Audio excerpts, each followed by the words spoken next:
Hey, this is Eric with 30 by 40 Design Workshop with a heads up that all of my content will be streaming on Gable Media. Starting October 7th, you can head on over to gablemedia.com/video to check it out. Hi everyone, my name is Steven and I am the creator of Show It Better. And I'm glad to announce that Show It Better is now streaming on Gable Media. Visit gablemedia.com/video to catch up on our full catalog.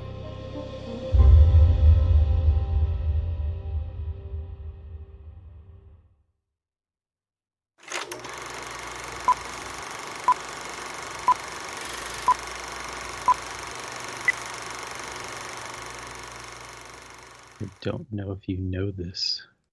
Tell me. You cannot control one computer with the mouse of another computer. Okay, so the other day I was on Teams and on my phone, and because I wasn't inside my house when I answered the call, and I came into my laptop and I set the phone on my laptop because I was using the camera on my phone, right? Yeah. And so I just propped it up against the screen, and I can't tell you, it was like 3 times I tried to use the mouse on the laptop to move onto the phone. Yeah. Oh. So in this particular case, I was using the mouse from the PC to try to answer the call from you on the Mac. Because you're just used to seeing all these screens, right? They're all connected. Exactly. Yeah, duh. Exactly. Come on, technology. Like what? That's Why? what I was thinking too. Well, what was funny with mine is like the screens were overlapping, so of course the mouse controlled both of them, right? Of course. Yeah. Well, why doesn't it? Why doesn't it know? Why doesn't it know what I'm thinking? And then if the computer actually ever does know what you're thinking, we'll be freaking out. Oh, yeah. So we say it. Why doesn't it know? Skynet. Yes, totally. I want it to know what I'm thinking. No, I really don't want it to know what I'm thinking. Yeah. It's already creepy. Yeah. Jeez. Aren't you out next week? I'm leaving on Sunday. Yeah. For I'm leaving on a few Sunday. days. Yeah. Well, maybe I should make you feel better and say, well, I might fall down some stairs and then it would be okay. Yeah. Somehow, since you climb rocks and seem to apparently have better balance than I do, I doubt that. That's insane, dude. You have to tell that story. It seems like I honestly feel like 2020 is out to get me. It's personal. 2020, it's personal. This time, it's personal. It really does seem like it, because just as I'm healing up from the last time I told the story of falling down some stone stairs at Sleepy Hollow. You didn't fall down those. You were pushed. Yes. Well, I kind of think I was. So I was telling you this, and I've been telling a couple of other people, they're like, so how was your weekend? I was like, well, it was, I'm recovering. Yeah. So we have a team meeting every Monday, and I lead the meetings and go through schedules and progress, and we just talk about, and then we do check-ins with everybody and just see where everything is. And I was in such pain. Oh. And somebody was just like, well, I guess we're waiting on Cormac. I'm like, no, it sounds like you just volunteered to lead the meeting. And they're like, well, if you want me to. And I'm like, yes. And I just want to sit here quietly.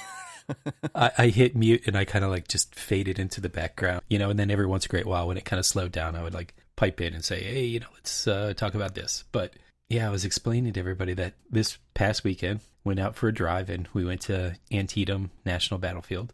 For those of you who may not know what Antietam is, it is a Civil War battlefield right before Gettysburg. And it was the Army of the Potomac moving northward through Maryland on their way towards Gettysburg. And it was just one of the larger battles. And so we go there often because it's in our neck of the woods. And we were listening to REI's got this great podcast called Camp Monsters that we were listening to the episode of the Snallygaster, which is a Western Maryland folklore monster that was told to hopefully keep children in line and not wander off and all that other stuff. And so, we were kind of into the whole lore of, Central and Western Maryland, which happens to be where Antietam is. And so we're walking through there, and there was always a folklore that we made up in our own family when we are going through corn mazes and all that other stuff to keep the kids in line and not wandering off. It was, so we would look down and say, "Hey kids, you see all those loose kernels of corn?" They're like, "Yeah." And like, "Yeah, well, those are the teeth of the children who would wander off and get attacked by the corn demon." This is like The Village, the movie The Village. Exactly. Don't go outside the village. Where we park, walk through a cornfield and there's corn kernels all over the ground. And of course, my daughter's like, "Don't anger the corn demon." You're like, you had to bring it up. And so, my wife's like picking up corn and she's just like, "Mommy, I told you, don't mess with the corn demon." There's all these like wonderful historic buildings that were used as General McClellan's base camp or the field hospital or, where, troops would muster. And so we were going to visit one of those, and they were kind of like chattering and talking and stuff. And so I kind of stopped and let them go ahead of me, and I stayed back. And as I got to one of the buildings, I was all by myself. Up on the hill was the house itself. And then, we're talking about like a 20 to 30 foot grade change between where the house is and where the summer kitchen is. And so I kind of climbed up some of these steps that connect the house to the summer kitchen to get a better view of the summer kitchen. Lens I have on my camera wasn't wide enough for me to get the whole thing from where I was standing, so I needed to, step back as you do. Mm-hmm. And so in my left hand, I have my camera. In my right hand, I pull out my phone because I wanted to, take a couple of shots and actually send them to you. And so I've got one picture of the building itself. And then the next picture is kind of straight up looking at the trees and the sky, because apparently that was the next shot I was taking as I was falling down the stairs. And of course, I'm laughing, and it was, and yeah, this resonates with me. That's all. and so it was probably about, I don't know, I'd say about maybe a 15-foot drop. Oh my gosh. On an incline, where this time, to add insult to injury, I had to hit every single stone stair on the way down. Yes. And unlike the last time, where when I hit the ground, I cradled my camera and saved it, this time I wasn't so lucky. I damaged my camera to the point where I need to send it out to repairs to find out whether or not I am going to be crying for a long time with a broken camera that can't be repaired, or crying for a short period of time with a broken camera that can be repaired, but I just can't use it. Yeah. I'm laying there on the ground, back on the ground, staring straight up at the sky. I could do nothing but laugh, because I was just like, within, I don't know, month and a half, the first time I fell down the stairs, sprained 2 ankles and, bloodied myself up a little bit. This time, scraped up the other knee, sprained another ankle, sprained a thigh, cut my wrists open, broke my camera. And I'm just like, seriously? Why? Yeah. Why? Yeah. Why me? Yeah. I wasn't that's the one why. I wasn't the one who angered the corn demon. Yeah. It was my wife. Why isn't she laying down here? Why do I have to?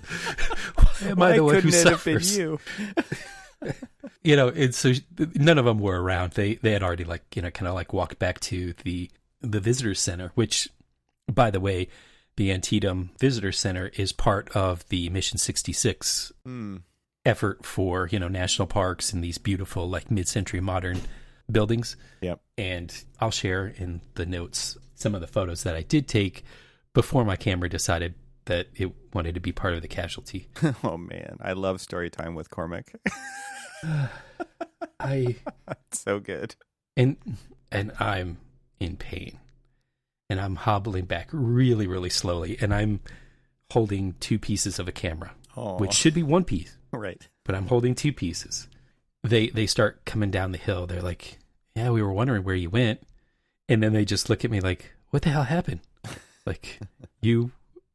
And I just started like kind of giggling. I'm like, you will not believe it. She's like, did you fall again? I was like, stone steps attacked me again. Yeah. Is more like it. Ouch. So I know from here on out, 2 things that I'm going to avoid. Talking about the spirits that might be inhabiting some of these places that we go. Maybe I should just stop going to like battlefields and cemeteries. I don't know. Maybe that should be where I, draw the line.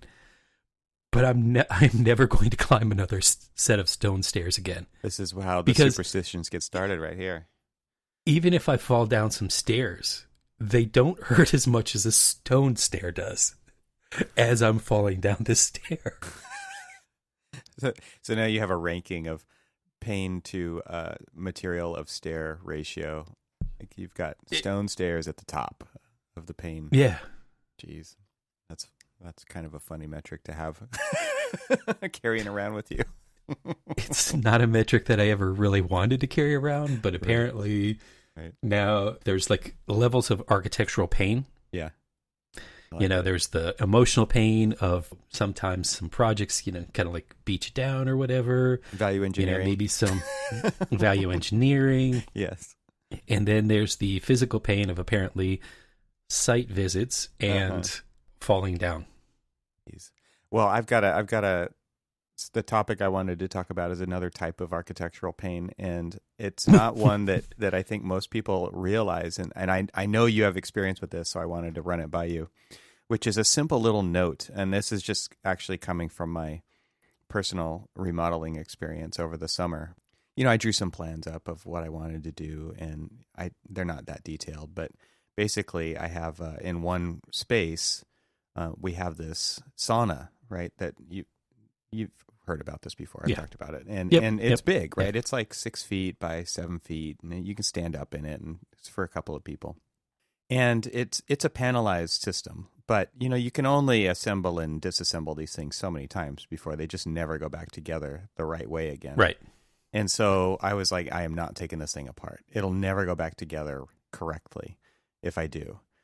It would have been smart to take it apart because, like I said, it's so big, and then it's basically going to be inside this room that I'm sitting in right now recording this throughout construction, right? So the note is protect in place, right? How many times have you put that note on a set of drawings? Yeah. One way, shape, or form, a lot. Anytime you do a remodel or a modernization or whatever, there's always going to be something in there that you're like, nope, keep this just how it is, right? So simple, innocuous little note that we put on things. And then it isn't really until you have to do the work around that thing that you realize how much pain that little note can bring.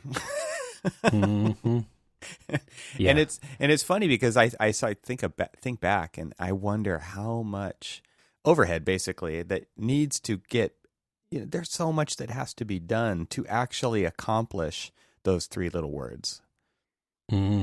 Yes, very much so. And I could go through the mental Rolodex of almost every renovation, revitalization, modernization project that I've ever done where we've had that note. And I think I might be 50-50 on whether or not they actually do it. And if they do it, I'm probably running at about 100% of some form of RFI coming in asking how to do it. Yep. Yeah, I don't know. Just I was hoping you were going to figure that out. put a blanket over it.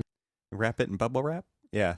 I mean, and that's basically what I had to go through was so that, like I said, I kind of gave the dimensions of this thing. It's big, it's heavy. It's not It's not on wheels, right? So that was actually my first order of business with this thing was I bought 4 furniture dollies and I put 2x4s under this thing and lifted it onto furniture dollies so that I could roll it around. And that was seriously the best thing ever because I could have it in one half of the room and work on the other half. And then I could roll it back and work on the other half.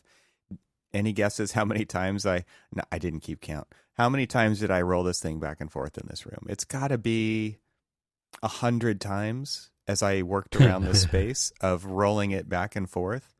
And, you know, the 2x4s that it's sitting on, it's like this tray, are wider than the sauna itself, because you've got to be able to grab onto this thing and get some leverage under it to pull it up and down and get it on and off the dollies, right? So you're constantly stepping over these 2x4s that are sticking out. They're total trip hazard, right? And then at one point, you know, we're doing drywall, and then we've got to paint, so we got to wrap this thing. We got to wrap it up.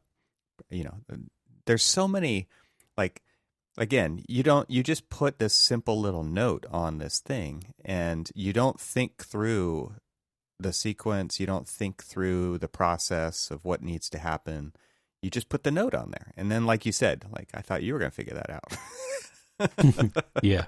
But I just think I kind of think this falls within a theme that we've talked about on the show many times throughout the year, which is understand the gravity of the lines on the page. And in this case, it's a note, but there's still lines on the sheet. And it's, what does that truly mean? What is the true cost of that thing that you're drawing or labeling, annotating, whatever, and versus how it's going to end up in the end? And I have to say, like I said, putting it on wheels was the best thing ever, because I could now move this thing around, roll it around whenever I needed to. It wasn't that bad. It usually took a couple of people to make sure we didn't scar up the walls when we're pushing it around, and we never did hit the walls. And getting it off of those dollies was another huge pain in the butt, like so hard. And we put in carpet tile in here, and I was concerned that when we finally pushed the sauna into its final resting place, that it was going to just move those carpet tiles because of its weight and the friction and all that stuff. So, you know, you have to devise a system, right, to get this thing to move around. And that system turned out to be furniture sliders, which are an amazing invention. Absolutely amazing. Those things work so well. But there's so many steps involved in actually protecting something while you do construction around it. And I only bring it up here just as a word of warning. Like, it's a simple note. Like I said, it's innocuous. You don't even really understand the gravity of it. And then when you actually have to do the work around that thing, you realize, like, that those are the types of things that we should be taking into account when we prepare a set of documents. Well, and you bring up a good point, because yours started off as a trial and error, but because you were doing the construction, you had to devise a way to basically move this, protect the new work and everything else. Right. And so many times when we're doing notes like that, we have no idea how they're going to construct what we're asking them to construct. And so it seems like a no-brainer kind of note, but there's so many connotations to it that really make it, you know, kind of hard. And so understanding the sequence of construction that the person you're asking to do the construction will actually do. And the more and more you gain experience in construction administrations, the more and more that it helps you with devising those details that really kind of helps with understanding the reality of that particular note. I'll give you a perfect example of the demolition work that's going on in the project I'm working on right now. We wanted to protect a couple of plumbing chases, and we wanted them to stay in place, but almost the entire rest of that room was being demolished one way, shape, or form.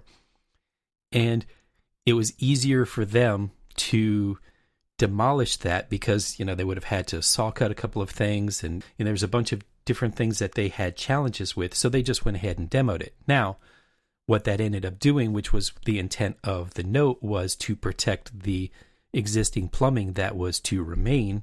And they didn't do that, so they had to devise a way to protect the plumbing rather than leaving the chase in place. And the reality of the fact is they couldn't actually keep the chase in place and do the demolition work around it. It was kind of, maybe we should, maybe we shouldn't. We can't because of this. And, you discovered the key to understanding when those notes are appropriate and when those notes aren't is by understanding, like, the construction and understanding the sequence of how something would go in and come out, and then eventually go back in to make sure that, can this actually do it? Yeah. Well, in my case, a smart contractor would have said, no, we're taking that sauna apart and we're going to move it out of that room. Exactly. Because, I mean, again, think about this. You said, you moved it around 100 times. Yes.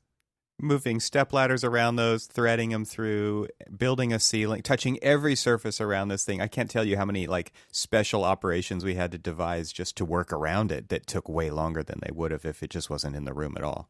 That's the point right there. And think about how quickly you would have been able to complete the entire construction by just disassembling the sauna. Yep. Lesson learned, my friends. The pains of architecture.